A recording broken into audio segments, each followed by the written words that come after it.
La parole est à Monsieur Olivier Faure pour le groupe socialiste.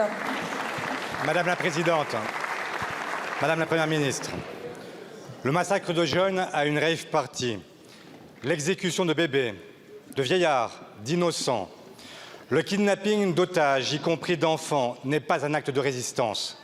C'est un crime terroriste.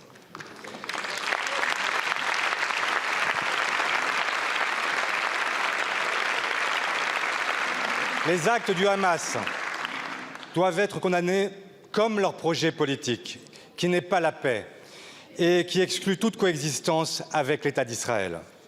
Notre condamnation est totale.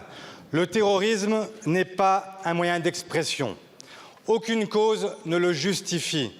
Aucun contexte ne l'excuse. La fin ne justifie jamais les moyens. J'exprime ici, au nom des socialistes, notre solidarité avec les familles des victimes et le peuple israélien traumatisé. Chacun le sait, désormais, l'embrasement est possible. Il y a un scénario du pire qui s'écrit sous nos yeux. La tentation du chaos existe. Elle est portée par tous ceux qui, du Hamas à l'extrême droite israélienne, ont tout fait pour tuer les accords d'Oslo. La riposte ne peut donc pas être la vengeance aveugle. Notre soutien à Israël, comme à toute démocratie frappée par le terrorisme, est indéfectible dans les limites du droit international. Le droit humanitaire doit être respecté. Le siège de Gaza n'est pas acceptable. La déshumanisation des Palestiniens par le ministre israélien de la Défense est une insulte à notre commune humanité.